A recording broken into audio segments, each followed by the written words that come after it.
कराव्यात.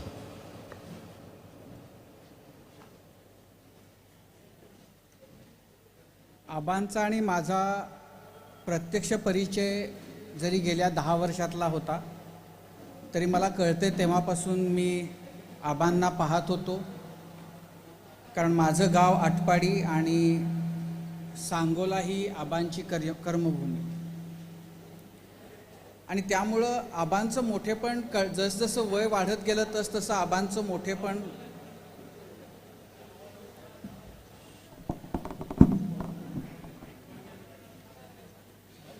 त्यामुळं जसजसं वय वाढत गेलं तसतसं आबांचं मोठेपण कळत गेलं.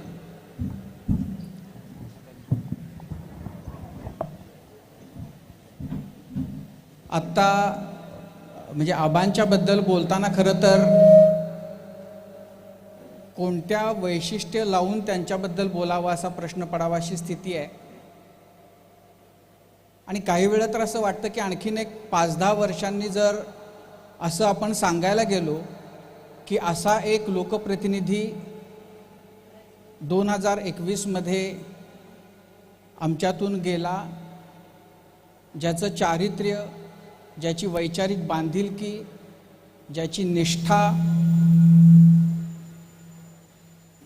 ज्याचं समाजाबद्दल असलेलं उत्तरदायित्व, ज्याचा साधेपणा,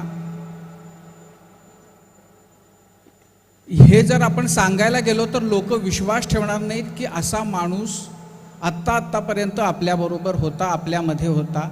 इतकं अविश्वसनीय वाटेल असं आबांचं सगळं चारित्र्य आणि चरित्र राहिलेलं आहे. खरं तर आबांना राजकारणातले भीष्माचार्य आपण म्हणतो, पण मला अनेकदा असं वाटतं की आबांमध्ये भीष्माचार्य नाही, आबांमध्ये भीष्माचार्य वय त्यांचं मोठं होतं म्हणून आपण म्हणतो, पण आबांमध्ये अर्जुनाच्या सारखी त्यांची आपल्या कामाप्रतीची निष्ठा होती, भीमासारखा कनवाळूपणा होता आणि धर्मराजासारखं सत्शील असं त्यांचं चारित्र्य होतं. आजच्या राजकारणातला खरं तर खऱ्या अर्थानं सत्पुरुष, संत प्रवृत्तीचा माणूस असं जर आपण म्हटलं तर आबांच्याबद्दल आपल्याला बोलता येईल. आणि म्हणजे अलीकडच्या काळापर्यंत अगदी आत्ता ते ॲक्टिव्ह असताना सुद्धा एक ते पत्र खूप व्हायरल झालेलं आपण सगळ्यांनी बघितलं. एका चिमुरडीनं पत्र लिहिलं होतं की आमच्या गावामध्ये बसचा थांबा नाही आहे आणि आबा तुम्ही त्याच्याबद्दल करा.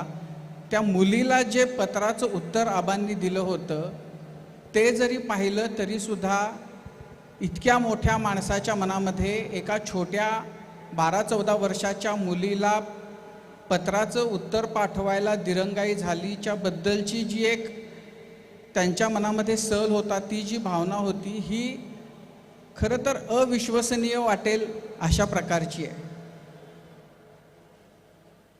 म्हणजे वैचारिक निष्ठा किती असावी. म्हणजे मला असं मी आबांना कायम हे म्हणायचो की एका अर्थानं तुम्हाला केवढं राजकारण पाहायला मिळालं.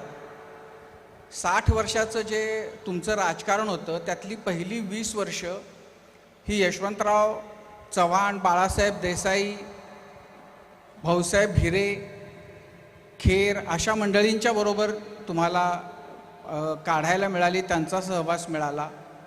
नंतरच्या 20 वर्षामध्ये राजकारण बदललं, आपल्या राजकारणाचा, समाजकारणाचा पोत बदलला आणि शरद पवार, शंकरराव चव्हाण यांच्याबरोबरचं राजकारण, ते बदलतं राजकारण आबांनी बघितलं.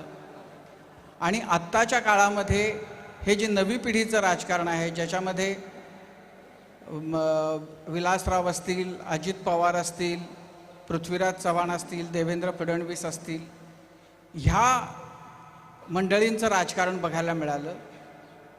आणि ह्या सगळ्या राजकारणाचा आपल्या जो पोत बदलत गेला, खऱ्या अर्थानं बिघडत गेला, तुम्हाला याच्याबद्दल काय वाटतं? तर ते कायम एक गोष्ट म्हणायची की राजकारण बदललं, बिघडलं, समाजाच्या विचारांच्या निष्ठा बदलल्या समाजातल्या, असं काही जरी झालं तरी मला कधीही त्याच्याबद्दल निराश व्हायला होत नाही. याचं कारण ही जी परिस्थिती आहे ही अशी कायम राहत नाही याच्यावर माझा विश्वास आहे. आणि त्यामुळं सलग 55 वर्ष ते निवडून येत गेले, मध्ये अपवाद जर थोडे सोडले तर, पण त्यांच्या वैचारिक निष्ठा त्यांनी कधी बदलल्या नाहीत. आपण मगाशी उल्लेख झाला की मोहाच्या बद्दल, म्हणजे आबांच्या पासून मोहच खरं तर 4 हात कायम लांब राहिला. त्यांच्या चारित्र्याचं जी एक वजन होतं त्याच्यामुळं, आणि त्यामुळं आबा जसे होते तसेच राहिले. आबांचा हातातला झेंडा तोच राहिला. आबांना कोणत्याही मोहाला कधी मोह त्यांना मोहात पाडू शकला नाही. आणि गोरगरीब माणसाचं कल्याण, त्यांच्यासाठी झटणं, ही जी त्यांची जीवनाची एक कायमस्वरूपी निष्ठा राहिली, त्याच्यामध्ये कधी अंतर आलं नाही. आपण राजकारणामध्ये खरं तर जे बदल झाले ते अनेक आपण बघतोय, पण आबांच्या सारखा माणूस ह्या सगळ्या आत्ताच्या बदललेल्या परिस्थितीमध्ये एक खांबी एक तंबू असल्यासारखा, भांगेतली तुळस असावी तसा, सगळ्या सध्याच्या गजबजाटामध्ये नंदादीपासारखा तेवत राहिला. मला असं वाटतं की त्यांच्या सहवासातले जे क्षण आहेत ते माझ्यासारख्याला आयुष्याकडं आपण कसं बघायला पाहिजे याची कायम दृष्टी देत राहील. अनेकांच्या बाबतीमध्ये मी बघितलं आहे की अनेकांना पैशाचा मोह पडतो, अनेकांना सत्तेचा मोह पडतो आणि त्याच्यातून एक मगरूर येते. काही जणांच्या बाबतीमध्ये आपण चारित्र्यवान आहोत ह्याच गोष्टीचा दंभ आणि तेच गोष्ट त्यांच्या डोक्यात जाते की मी चारित्र्यवान. हा एकमेव असा मी नेता बघितला की ज्याला त्याच्या कुठल्याच गोष्टीचा जरासाही गर्व कधीही वाटला नाही.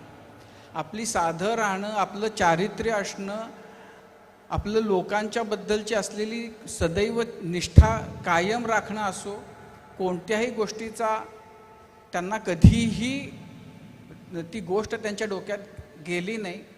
आणि त्यामुळं आबांसारखा राजकारणी यापुढच्या काळामध्ये होईल असं मला वाटत नाही. ज्याला कोणाला आयुष्यामध्ये चांगलं राजकारण करायचं आहे, खरं तर आबांची पुण्याई, आबांनी गेल्या 55-60 वर्षामध्ये काय केलं तर ज्याचा उल्लेख आत्ता झाला ती त्यांच्या अंत्ययात्रेमधली जी गर्दी होती. 20 वर्षाच्या मुलापासून 80 वर्षाच्या म्हाताऱ्या आजोबांपर्यंत सगळेजण ढसढसा रडत होते. शेवटी माणूस येतो काय, कमावतो काय आणि घेऊन जातो काय, हे जे आबांचं कमावलेलं, जे त्यांनी कमावलेलं होतं, ती माझ्या मते सगळ्यात मोठी पुण्याई आबांच्या पदरात होती. आणि त्यांच्या सहवासामध्ये काही क्षण घालवायची संधी मिळाली, याच्याबद्दल खरं तर मी स्वतःला कृतज्ञ समजतो.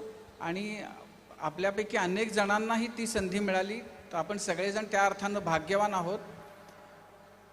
आबांना अखेरचा लाल सलाम करताना मला हेच वाटतं की परमेश्वर त्यांना चिरशांती देवो आणि त्यांच्यामध्ये जे गुण होते त्यातला एखादा तरी गुण आपल्या अंगामध्ये बाणवण्याचं भाग्य आम्हाला मिळो, एवढं बोलून मी थांबतो. नमस्कार.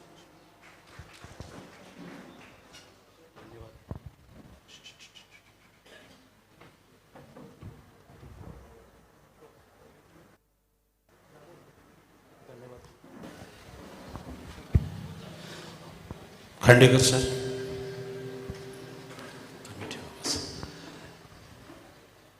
आपल्याला मनापासून धन्यवाद देतो, कारण आव्हानांवरच्या प्रेमापोटी आपण इथे आलात, यात दुमत असण्याचं काहीच कारण नाही. परंतु आपण इतक्या मोठ्या चॅनलचे संपादक आहात, आपण व्यस्त दिनचर्या असते आपली, अशा व्यस्त कार्यक्रमांना